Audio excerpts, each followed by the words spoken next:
Good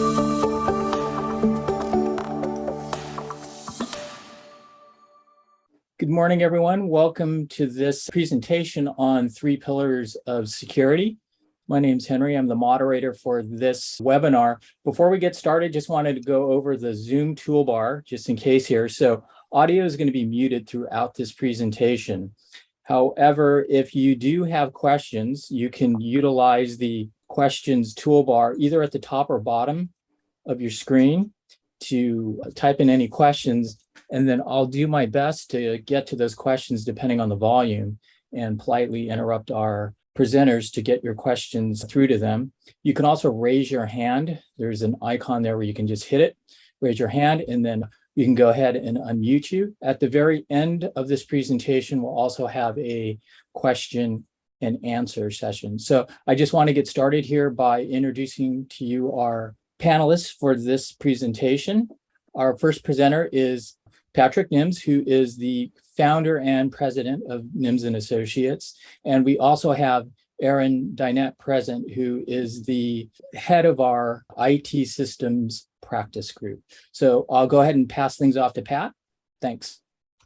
Hey, Henry, thank you very much, and welcome everybody. Appreciate you all being here and giving us a few moments to bring your attention to what is a major issue for businesses of all size. This is going to be a fairly high-level overview of some approaches, what we call the 3 pillars of security. And this is not going to be a super technical presentation, nor is this presentation going to go into Department of Defense or super high-level security measures. What we're going to be talking about are things that we think are basic, prudent, and effective measures that a business of most any size can implement or should be paying attention to. So there are definitely higher end security tools and practices that can be put in place if someone has particularly sensitive data or is required to by government agencies or certain compliance regulations. We're just talking about general business, and we'll give just a quick overview of current threats. Most of these you're probably aware of, but it's good to know what's going on right now. And then we'll talk about the 3 basic things that we think are key to keeping a network safe, which is monitoring, maintenance, and awareness.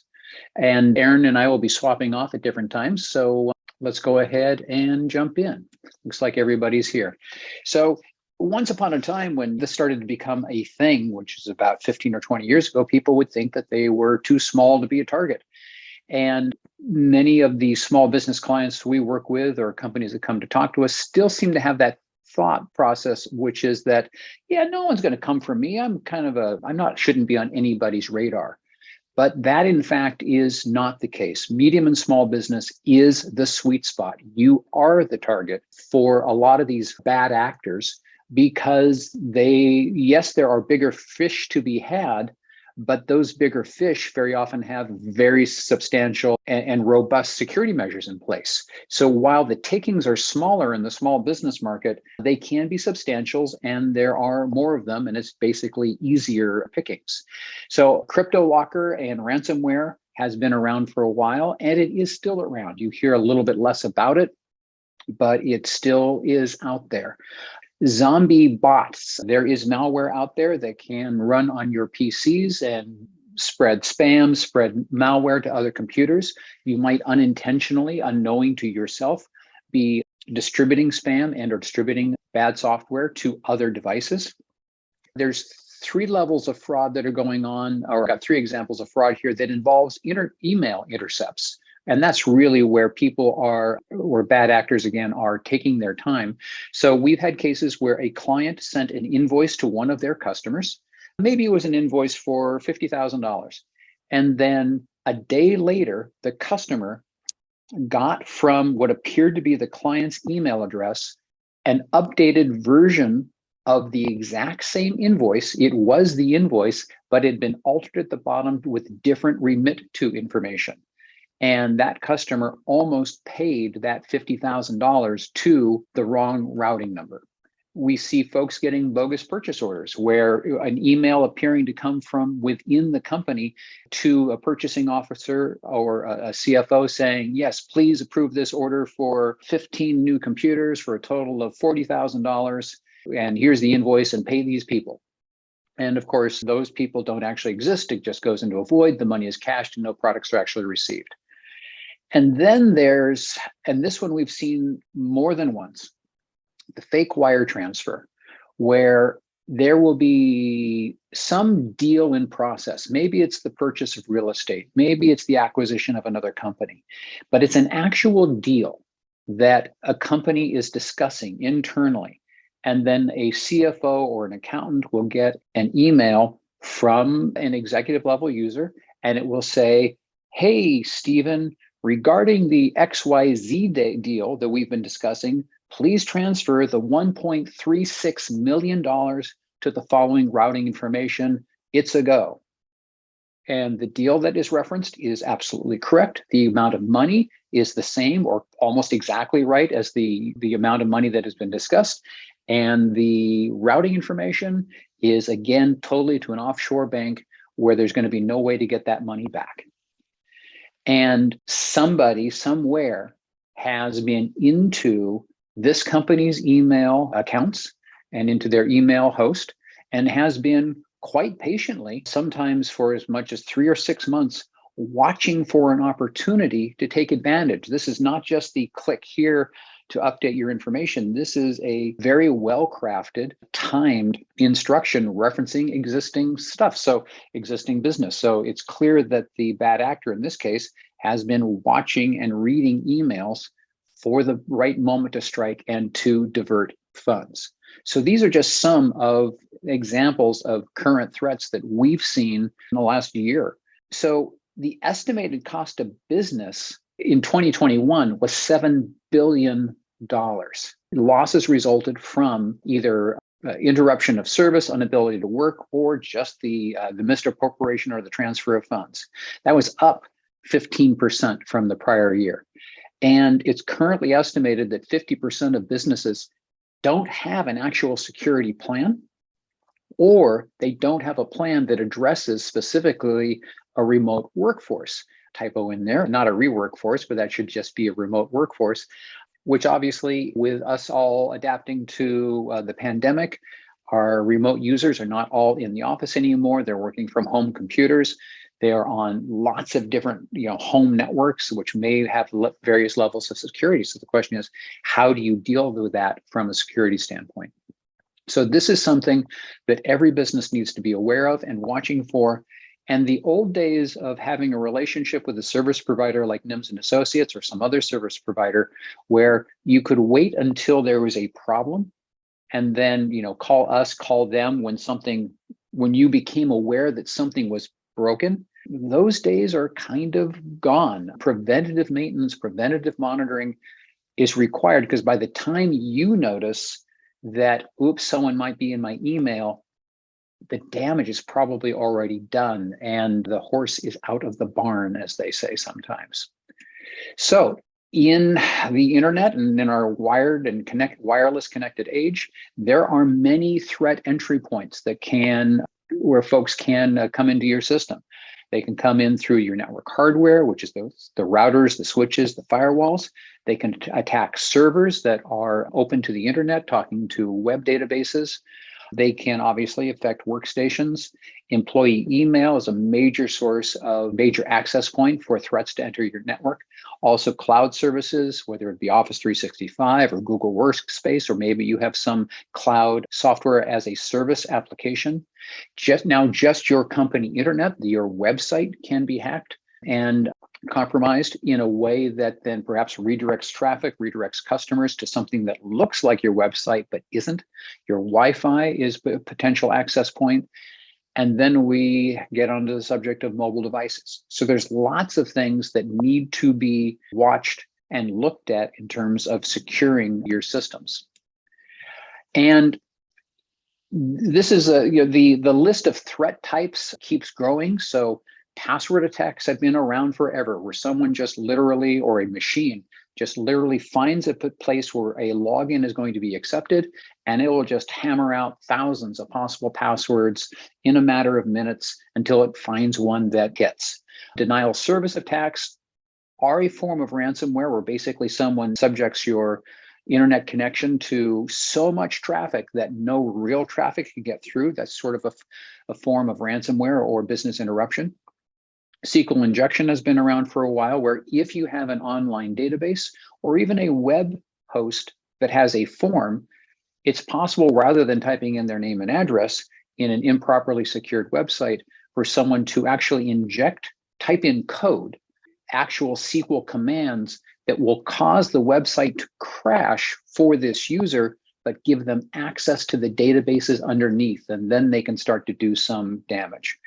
Anybody working in a public Wi-Fi space should work under the assumption that every transaction that they're sending is going to be monitored and capitalized by somebody who might be sitting at the table next to you.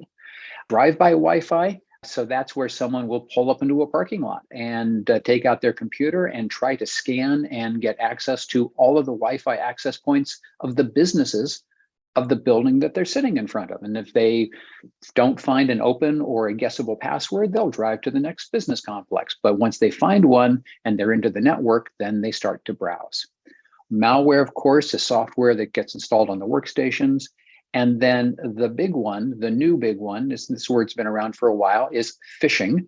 And phishing is, there's a lot of different kinds of phishing, but basically the idea is that it's preying on the user. These are all forms of social engineering, where something will come up on your screen or sometimes on your phone that will ask you to do something. And in the process of doing that, you are either enabling malware to be downloaded to your computer, or they're harvesting information about you, such as your usernames and passwords.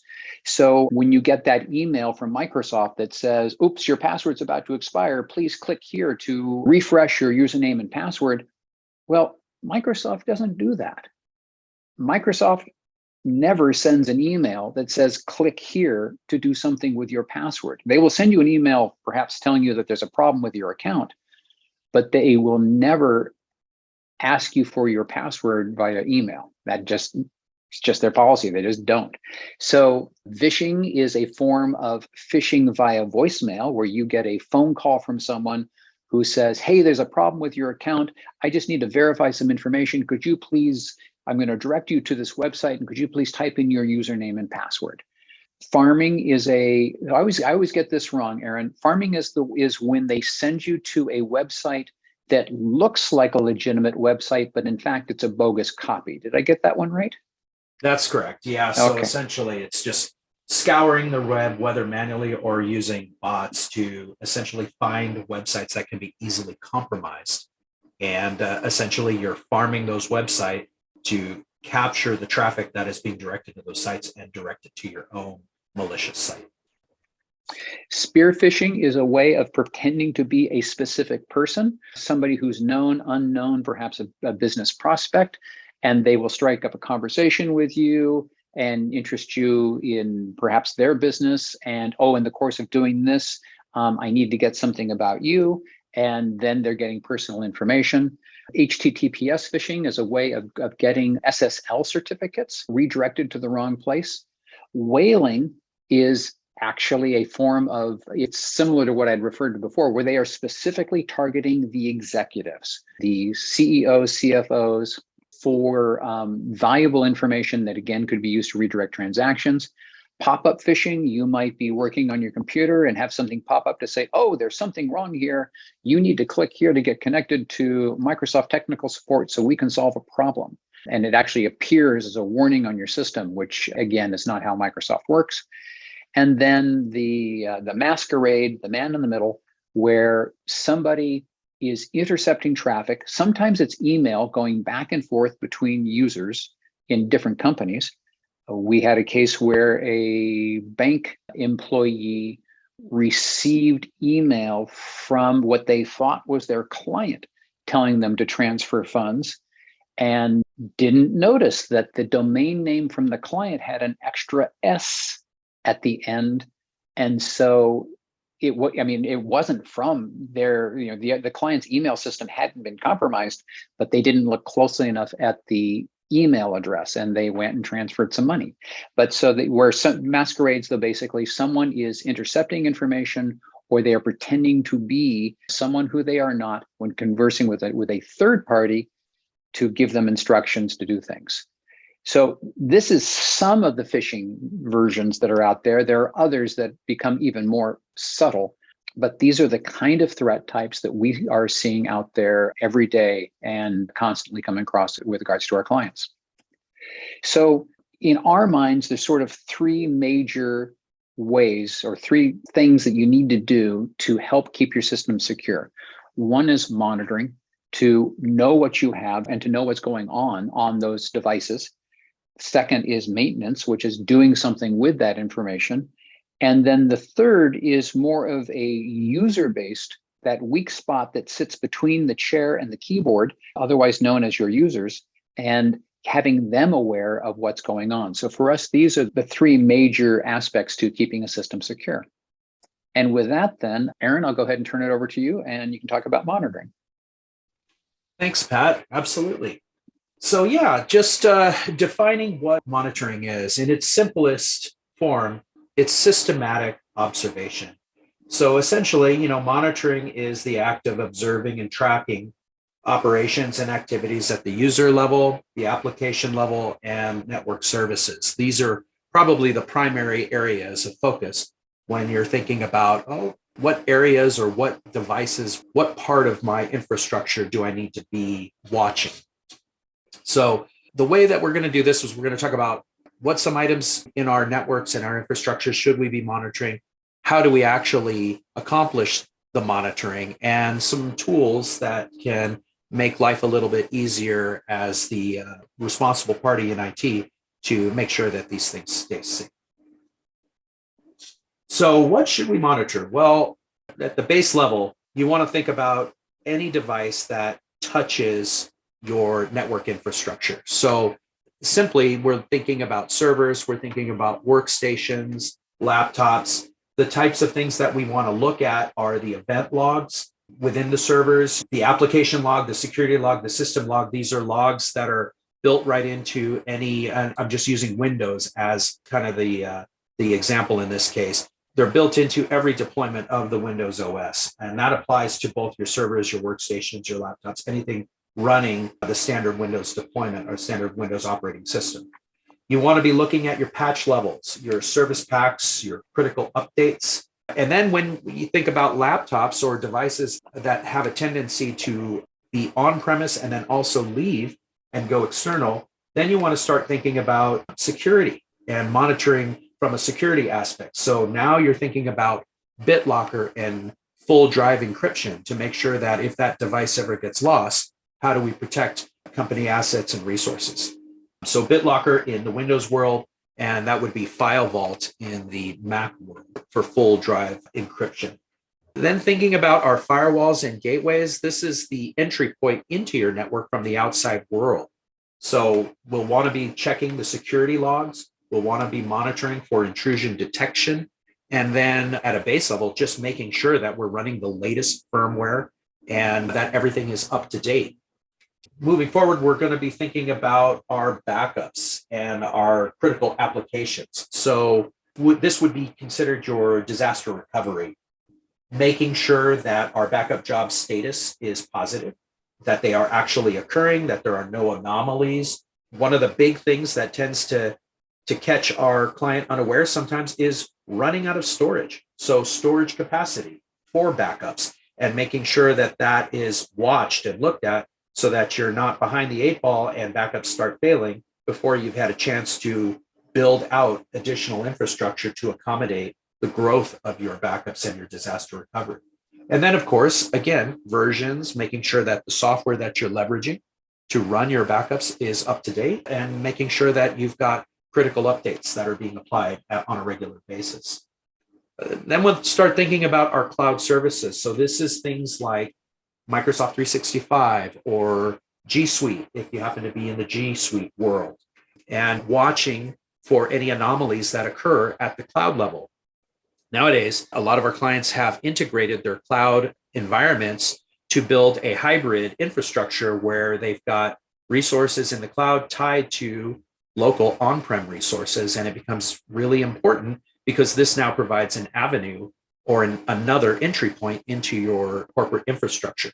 So ways to protect that, things to think about is making sure that multi-factor authentication set up across all of your user accounts. And this is something that can be checked and monitored to make sure that when a new user is onboarded, that MFA or multi-factor authentication is thought about and turned on. So this will prevent things like masquerading or man in the middle, because it adds that second layer of protection that forces users to authenticate in at least two different ways before access is actually given to the account. And then you've got all the other endpoints on the network. So again, if it touches the network in any way, shape, or form, if you've got an IP address that is assigned to the device, then it is something that you're going to want to keep tabs on. So these are things like printers, Wi-Fi access points, and Internet of Things. So IoT, this is kind of something that you may or may not be familiar with, but basically you can kind of think of IoT as any smart appliance connects to the network that maybe doesn't necessarily have a front-end operating system that you're interacting with. It could be your security system that you work with. Cameras are considered IoT devices, or even simply Bluetooth devices that connect via Bluetooth. So these are just some of the things that we need to think about as far as monitoring. All right, with that, most devices have built-in logs, and monitoring at a base level can be done manually. And when you're thinking about doing manual monitoring, that means that you need to, you'll be reviewing system logs for errors and events. You'll be collecting the data. You'll need to analyze that data that you're building. And then you're going to need to put together some reports so that you keep track of what this all looks like and how to mitigate these things that you're coming up with. So moving forward, we'll talk a little bit about some of the automated tools that can make that a little bit easier on you. So monitoring software is probably the primary tool that you'll want to have in your tool belt. This will probably make life a lot easier as far as collecting and analyzing the data. And essentially it can be described as primarily a type of security and surveillance software that's installed on an individual system or a corporate network. It can be standalone. It can function as part of an information security suite. And generally, it records and logs all incoming, outgoing network traffic, user processes, interactions, application activities, and you can apply specific rules, signatures, events, and preferences so that you can actually see what is normal to establish a baseline and what's abnormal so that you know what you need to mitigate. Probably the most powerful feature, however, is that the fact that it can actually notify you of any violation or breach that occurs. So that's where this becomes really, really powerful. And there are several packages out on the net. We just highlighted 3 here. Enable is a product that Nims and Associates uses for all of our clients and our MSP programs, which allows us to do everything that I just highlighted above. It allows for us to customize it per client, and it works whether or not the endpoint or device is connected to a corporate network or if it's just connected via the internet. So this is where protection comes into place for individuals that are working remote. Another popular one is PRTG. If your focus is on the network side of things, PRTG is a great product. They actually offer some free sensors that you can actually deploy just to kind of get in the game and play around with it. Netrix is another one that is really popular out there, specifically their auditor suite, which has kind of an a la carte feel to it. You can actually add modules to it as needed and necessary to determine which areas you want to focus on. So with all this, there are still several devices and several software applications that will still require some manual monitoring. So that's important to know. So one of the things that has become really important in the monitoring area is EDR. And what EDR is it's endpoint detection and response, or sometimes referred to as endpoint detection and threat response. Basically, it can be defined as a solution that records and stores endpoint system level behaviors, various data analytics, techniques to detect suspicious system behaviors, and it provides contextual information, blocks malicious activity, provides remediation to restore affected systems. So It's the next generation, essentially, of anti-malware, antivirus. And it's really important. Most of the major antivirus, anti-malware software providers, manufacturers now do include an EDR component. We actually leverage Sentinel-1, which is tied directly into our Enable N-Central console and administration. Enable actually uses an extended version of EDR. We actually use what's called XDR, and that can literally be described as extended endpoint detection and response. So it takes it beyond just the standard workstation level or server level and extends it out to other devices. We can actually monitor security appliances, for example, firewalls and gateways. We can monitor switches and routers and infrastructure. So again, like I say, it's one of those areas that we felt that we wanted to kind of really draw your attention to looking at endpoint detection and response as something that it definitely needs to be monitored. Because like I say, all of your devices, all of your endpoints are certainly avenues for something coming in. And these areas sometimes are not looked at as closely as it should. So with that, we're going to move into maintenance. And essentially, now we've got all this information. What do we do with it all? What's the next steps? How do we make sure that we're mitigating these things that we're discovering across our network? So with that, manual maintenance basically requires that we put together some level of maintenance window or cycle or some sort of schedule. So this requires scheduling downtime. OSs will require service packs, critical updates. This also includes critical applications. So taking down an application that is critical to the operation of the business, these things have to be scheduled and maintained.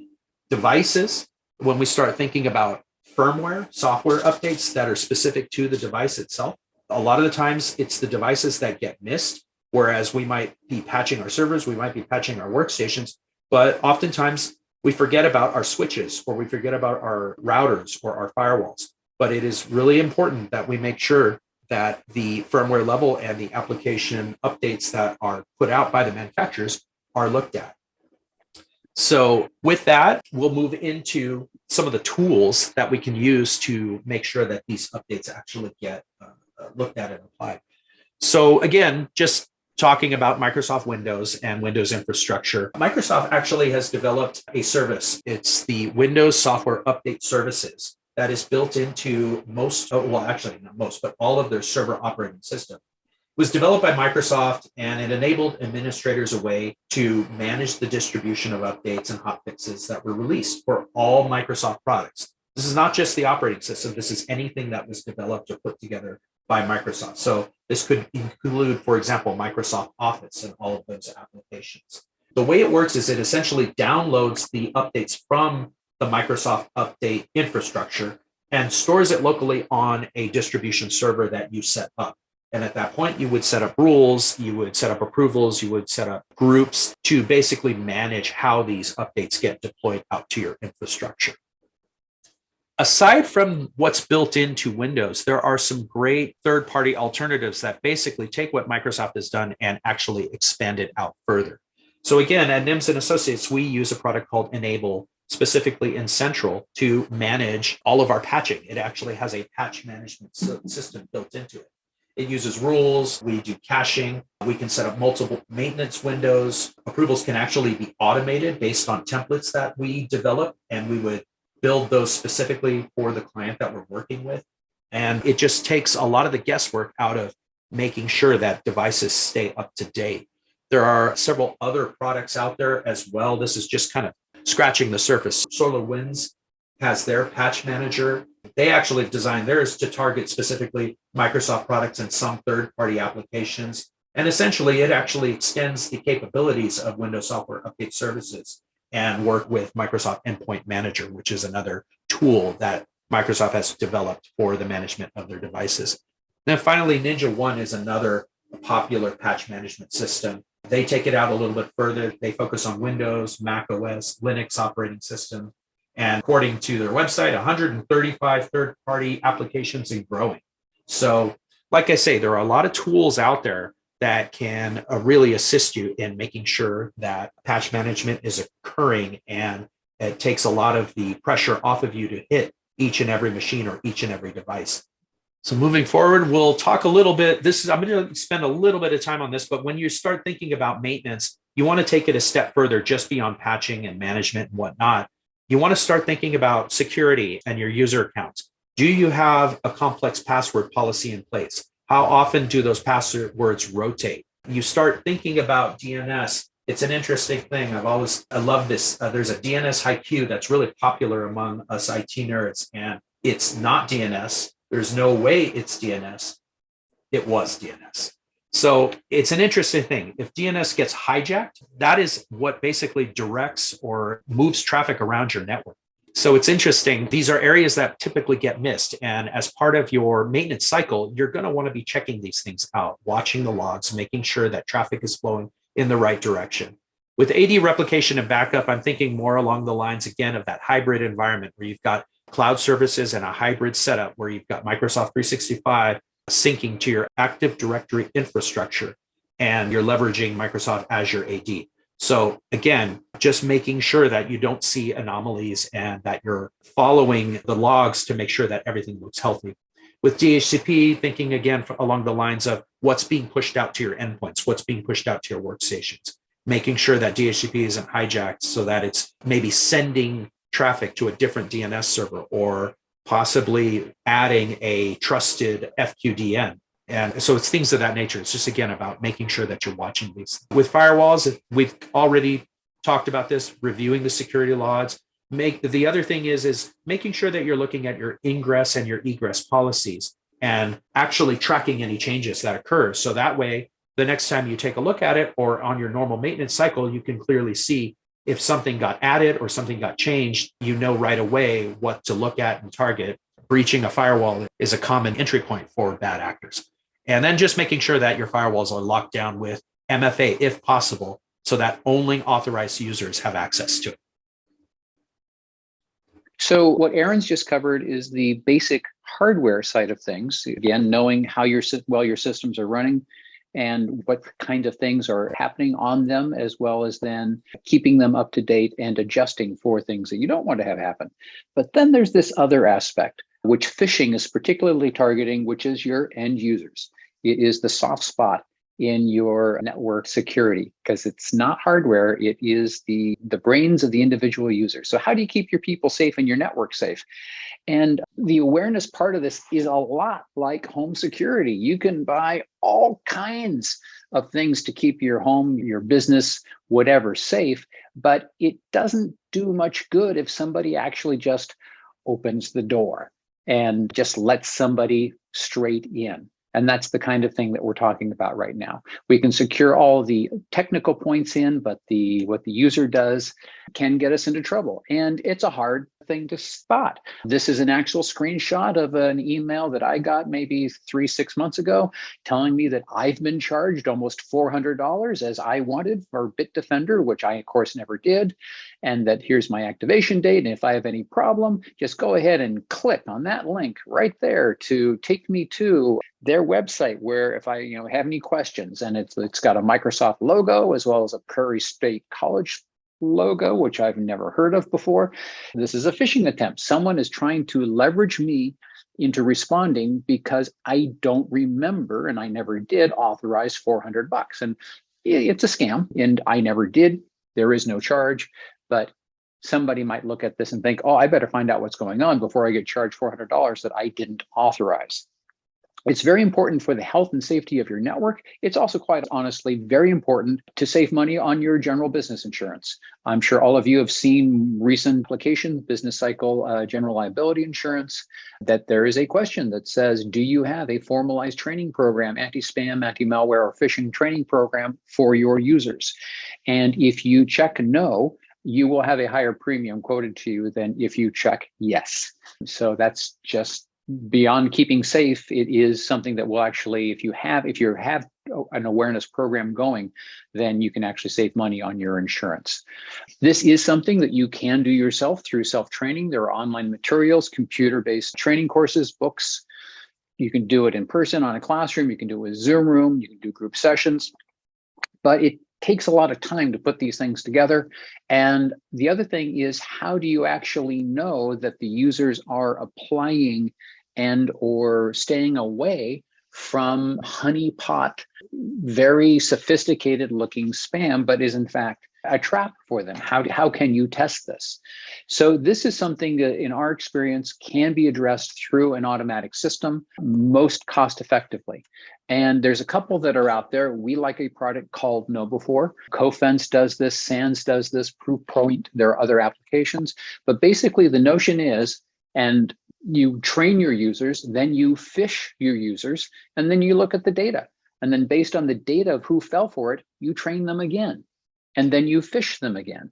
And when I say that you fish them, I mean that the service is specifically configured to work within your network so that test messages that they will send out that are spam and are meant to look like Microsoft messages or messages from a banking service or a purchase order, that when the user, so these messages are designed, we open up exactly the right ports for these services to send messages to your users, so they're not blocked by your external mail filters, and that your users will get them, and there is tracking codes in them so that the system will know who actually looked at the message in the preview pane, which technically is a risk, who actually clicked on the message, and give you analysis on that.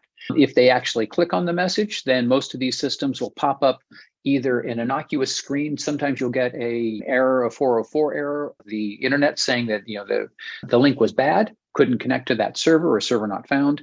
And sometimes they'll pop up a message that says, oops, we got you. This was a trick, and here's how you might have known. So, and we have had clients that before even announcing these programs started with the phishing phase, which actually I think is a little more fun. Is we set it up, we start out by phishing the users without letting them know that something's going on, without giving them the heads up. And then we look at the data that says, okay, who clicked, who made themselves vulnerable. And then we train the entire group, but those folks who fell prey, maybe they get a couple of extra lessons. They get a little extra homework because they put themselves at risk. Each one of these cycles is referred to as a campaign. We recommend at a minimum that companies do one campaign per year. And it's possible to set these things up so that campaigns can be run just for groups of users or even an individual user. So if you onboard a new person, maybe in their first month of hire, you run them through a campaign, or if there's any groups that you feel like are falling prey, you can run additional campaigns that specifically target certain kinds of exploits. You can tailor them so they are humorous or more serious. You can set options so it fits your corporate culture.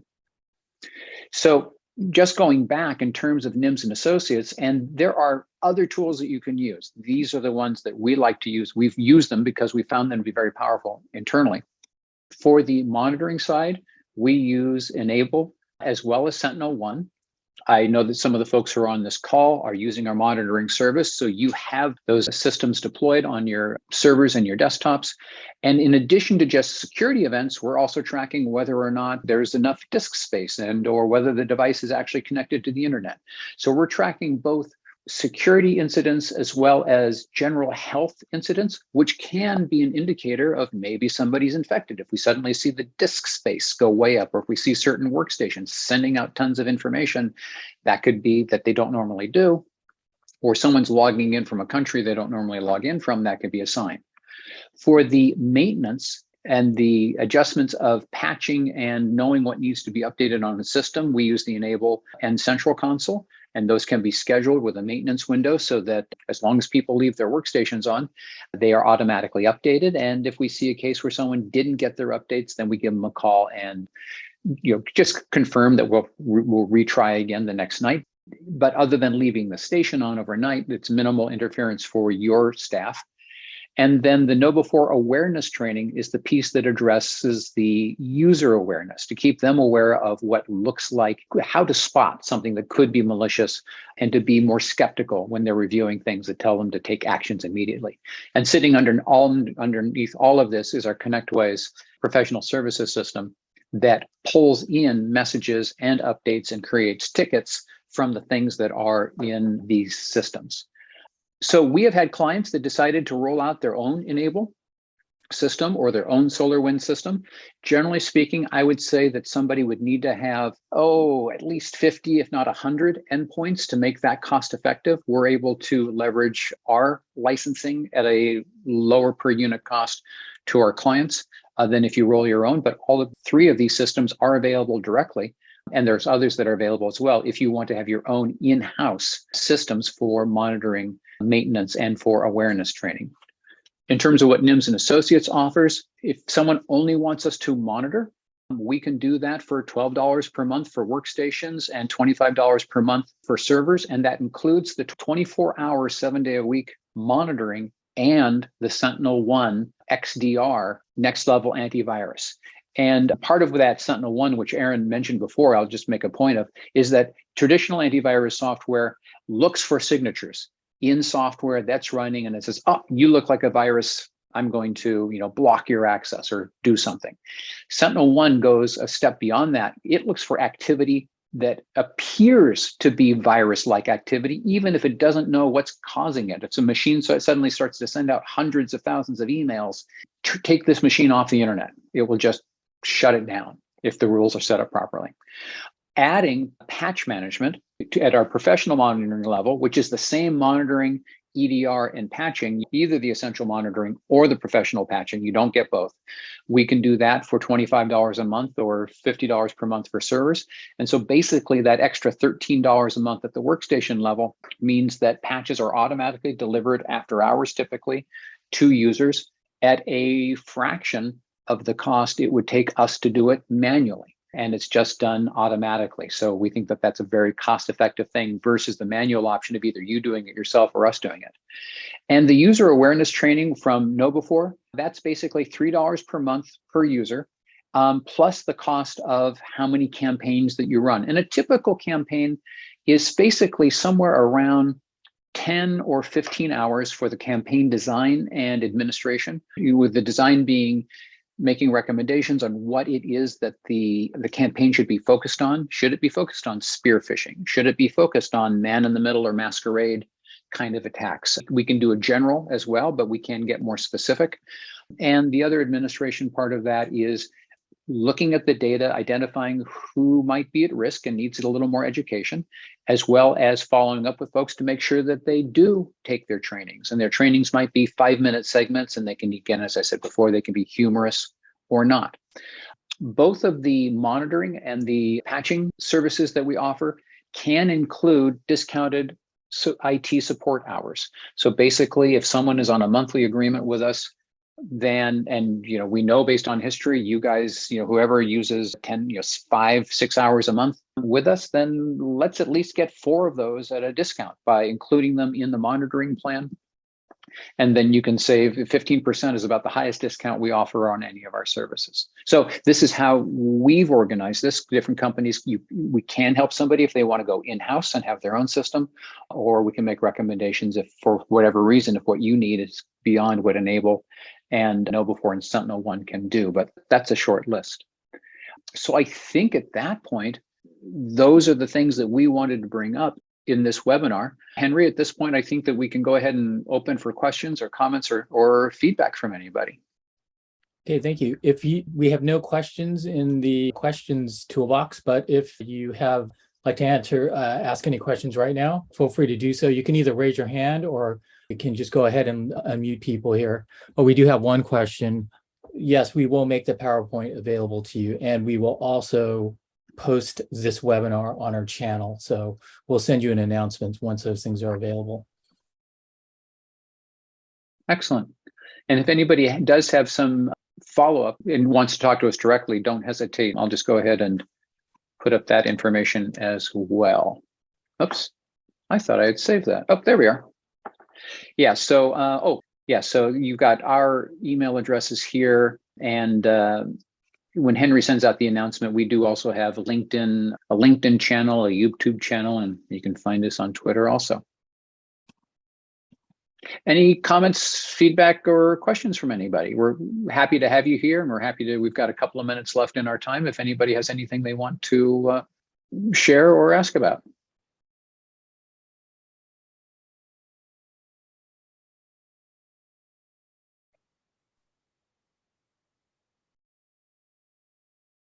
All right. Well, that's a fine. And again, I appreciate your time and your attention today.